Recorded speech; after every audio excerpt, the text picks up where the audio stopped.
Olá, meus amigos, tudo bem? Espero que esteja tudo em paz com você. Amém, amados? Estamos aqui para nós concluirmos, mais uma temporada da Epístola aos Efésios, que nós estamos em estudo. E hoje nós vamos para o capítulo 4 de Efésios. Amém, amados? Você que gosta de ler a palavra, que gosta de meditar na palavra de Deus, estamos aqui para, junto com você, fazer esse estudo bem básico, amém? Eu gostaria de fazer um resumo, dividindo esse capítulo em 4 partes, tá? A primeira parte, Paulo ele fala aos Efésios sobre a unidade da fé ou unidade do corpo de Cristo. Por que ele fala sobre isso? Por terem experimentado o grandioso amor de Deus, né? Os cristãos, eles foram chamados para andar em comunhão. Ou seja, por causa da natureza humana, que é egoísta, Paulo, ele roga aos Efésios. E eu já digo, ele roga aos Efésios e essa palavra fica para nós hoje, né? Roga a nós, que a gente precisa se esforçar para preservar a unidade do Espírito. O que seria? Paulo rogou que os Efésios fossem pacientes, fossem humildes uns com os outros, para que eles pudessem ter ânimo, né? E pudessem andar em união e não em desunião. A gente vê que hoje, eu não digo só hoje, mas eu digo no decorrer da caminhada de fé, muitas pessoas vivem em desunião, em discórdia, em desarmonia, tudo por conta de que com certeza não estão arraigados dentro da palavra, porque a palavra diz que temos que andar em unidade, em comunhão, né, para que possamos estar mais fortes, mais firmes contra as hostes do nosso inimigo.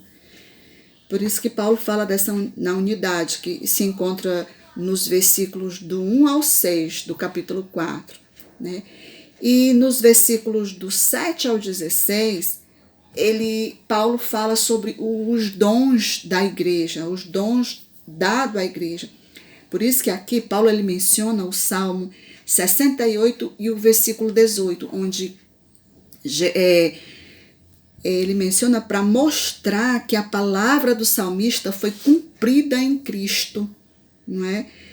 Quando Jesus desceu ao Hades é o mundo dos mortos ou o inferno, proclamou ali sua vitória e resgatou os que haviam morrido na esperança de salvação. Ele deu, e nós também, para nós, estávamos mortos, né? Com destino já traçado de ir para o Hades, mas Jesus veio fazer essa transformação, essa inversão, né? Que nós, a partir do momento que estamos em Cristo, já somos destinados à salvação com Cristo e não mais destinados ao mundo dos mortos, depois da nossa morte, né? E também no versículo 17 ao 24, ele fala do viver do novo homem, o viver do novo homem, né, Paulo? Porque os cristãos têm que viver de modo diferenciado dos demais gentios, não pode mais viver como vivia antes, tem que ser diferenciado, né, na maneira de falar, na maneira de agir, principalmente na maneira de agir, porque ela reflete a nossa conduta. Eu não posso só falar, dizer eu sou assim, eu faço isso, faço aquilo, se as minhas ações não condizem com a minha fala. Então tem que as minhas ações ser condizentes com o que eu falo, para que eu seja verdadeiro cristão, autêntico, né? Não seja hipócrita, mentiroso, porque a Bíblia diz que a Bíblia condena, né, a mentira, porque a mentira ela vem do pai da mentira, que é Satanás. E ele ainda diz, né, nós temos que ser nova criatura. Lá em 2 Coríntios, capítulo 5 e versículo 17, também dá ênfase a isso, né? Porque nós temos que ser nova criatura, um novo homem. Como assim novo?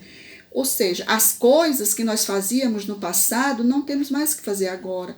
As palavras, né, que nós falávamos anteriormente, palavrão, palavra torpe, mentira, gritaria, todo esse tipo de conduta que não condiz com um cristão, filho de Deus, agora nós não temos mais o que fazer.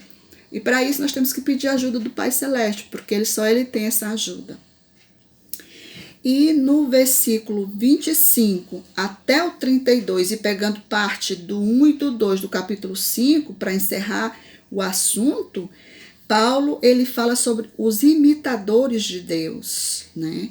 Os imitadores de Deus. Ele diz que nós, ao receber Jesus como Salvador, nós nos tornamos filhos de Deus. Também está escrito lá em João, no capítulo 1 e no versículo 12.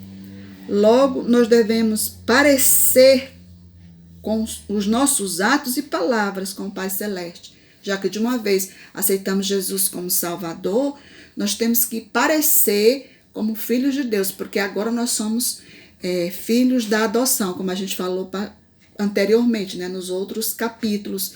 E você quer a saber dos outros capítulos, é só ir lá nos vídeos para trás, são 3 vídeos que fala, né, que nós somos filhos de Deus através de Jesus Cristo, chamado filhos da adoção, certo? E voltando um pouquinho lá, no capítulo 17 ao 24, né, que é sobre, Paulo, ele fala sobre, perdão, irmãos, no versículo 7 ao 16, que ele faz ênfase aos dons à igreja. Que tipo de dons seriam esses? Né? Ele menciona que são apóstolo, profeta, evangelista, pastores e doutores. Paulo fala de 5 dons que Jesus concedeu à igreja através do Espírito Santo. O Espírito Santo é quem, né, concedeu esses dons para a igreja. Igreja, quem é a igreja? Eu, você, somos a igreja, a gente sabe disso, né? Não é a congregação, né, que é o templo feito de pedra, é a congregação. A igreja somos eu e você. Então ele deu esses dons. Para quê? Porque mostrando que por meio deles o corpo de Cristo é aperfeiçoado para o serviço de Deus, né? Então cada um ele deu uma coisa diferente. A gente não é igual. Se eu faço uma coisa, todo mundo tem que fazer igualzinho, pensar igualzinho. E Deus também não age igual. Não age igual para mim e para você, porque o dom que ele deu para aquela pessoa que é apóstolo é diferente do dom que ele deu para o doutor, né? Aquele que vai ser doutor na palavra, né? Que vai ensinar, o pastor que vai guiar aquelas pessoas no caminho certo, profeta, né? Que vai ser usado por Deus. Todos os outros também são usados por Deus, mas cada um tem, todos eles fazem, vamos dizer assim, o que Deus quer que os faça no serviço. Cada um tem algo especial, mas todos parecem e tem algo especial. Porque nós somos o corpo de Cristo. Cristo é a cabeça, né? Somos o corpo. Né? É como, por exemplo, essa mão direita, mão esquerda e essa mão direita. Elas se parecem, mas não são iguais, né? Elas têm a função de fazer, mas você vê que a mão direita às vezes tem mais habilidade do que a mão esquerda. E assim, por isso que Paulo fez essa metáfora, né, com a igreja de Deus, porque ela parece com o corpo. O corpo tem que estar em união, em unidade, tá certo?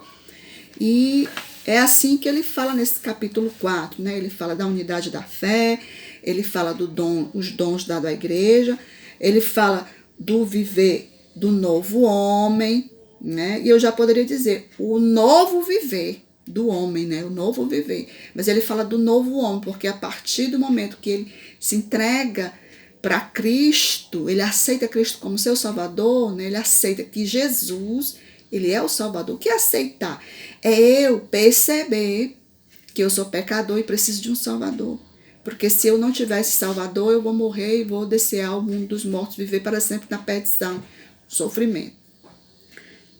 Por isso eu preciso de Jesus como Salvador e aceitar e acreditar que ele realmente é o Filho de Deus e que desceu à terra para salvar a mim e a você. Não foi simplesmente para deixar uma história bonita aí para todo mundo ver, uma filosofia, não. Ele veio para ensinar o homem a viver o reino de Deus, começando aqui na terra, né? E para viver esse reino de Deus, ele deixou seus apóstolos, profetas, né, aqui na palavra, mostrando como eu devo viver. Você quer saber como é que Deus quer que você viva? Como Deus quer que você faça, age, fale? Está aqui na palavra, tá certo? Está tudo aqui.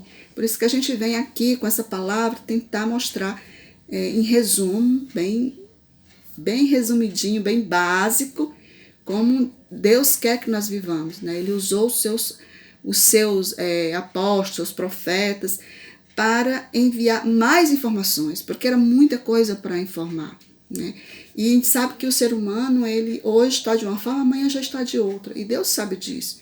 Por isso que Jesus veio, ensinou, deixou, e mais tarde escolheu mais gente para ensinar mais, para deixar mais informações, né? E a gente sabe que tem muito mais coisa para informar. E Deus, ele informou muitas coisas, das quais essas coisas têm que ser feitas aqui na terra. Mas o que é interessante é que lá do céu ele deixou, né, em um resumo bem mais restrito. Mas se nós nos dedicarmos a viver uma vida para Deus, uma vida justa, tem que estar constantemente olhando a palavra. Não é só ler uma vez e deixar, porque a gente tende a esquecer, porque são muitas coisas na nossa vida. Então, por isso que Paulo, ele pregava aqui aos Efésios, né? E ele enviava essas epístolas. E Paulo, quando ele escreveu essa carta aos Efésios, ele já estava preso, como eu falei no capítulo 1 de Efésios, certo?